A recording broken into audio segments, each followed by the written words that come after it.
So eto na nga mga kaibigan, Akari Chargers delikado pang makapaglaro sa finals matapos lumabas ang mga ebidensyang pandaraya kontra sa PLDT.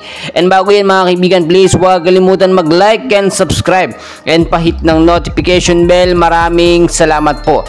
Very controversial pa rin po ang labang Akari Chargers at PLDT High Speed Hitters. Naglabasan po kasi ang mga ebidensya patungkol nga po sa hindi pagtawag ng call or sa net touch na tinatawag natin dito nga po sa naging laban ng Akari at ng PLDT. Maraming nagsasabi na cooking show o lutong laban po ang nangyari. Kaya naman po naghain na ng apila o nagprotesta na ito nga pong PLDT na hindi po nila matanggap etong kanilang pagkatalo kontra sa Akari Chargers dahil dinaya nga po sila mga kaibigan. Kung titignan po ninyo sa naging laban nila kahapon semifinals, mainit na mainit po talaga. Set 1 pa lamang po nakita na natin na medyo lamang na talaga doon etong PLDT. Nangingibabaw po ang kanilang experience sa paglalaro, especially sanay silang maglaro sa semis at kitang-kita naman natin nahihirapan talaga ang Akari Chargers.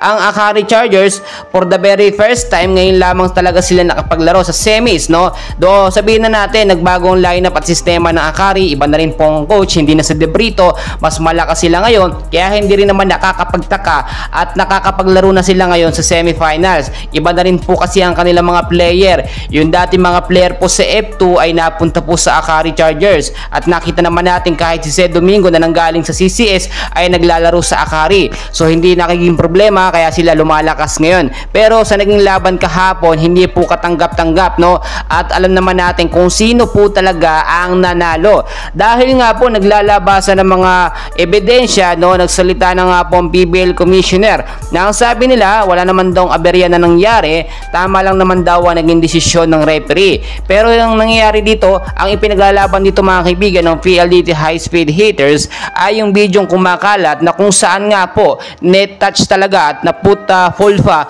eto nga pong player. Yun po kasi mga kaibigan ang isa sa pinaglalaban po ng PLDT High Speed Hitters, bakit hindi po yun tinawagan ng referee. So ang posibleng mangyari dito problema o posibleng masuspinde etong referee na ito dahil kitang-kita po sa video na naglalabasan ngayon na talagang dapat may call po yun. Kaya nga sinasabi ng ilan cooking show or lutong laban po mga kaibigan. Kaya naman kung mapatunayan po talaga at maglabasan ng madami pang ebidensya patungkol sa pandaraya, number 1 dyan, posibleng masuspinde yung mga referee on that game po mga kaibigan at posible ding hindi makapasok o bawiin yung pagkapanalo nito nga pong Akari kontra sa PL dito. Or otherwise, posible din pong magkaroon ng rematch. Pero yung rematch mga kaibigan, napakalabo niyan dahil nga po Lunes na po ang finals ng Akari Chargers at ng Creamline Cool Smashers kung sakaling okay na o maging maayos yung problema dito nga po sa issue laban sa PLDT. Well mga kaibigan, para sa akin ay talagang serious po na problema ito dahil semifinals ang pinag-uusapan. Malaking bagay po yung nakita nating ebidensya lumalabas na hindi naman tinawagan ng referee.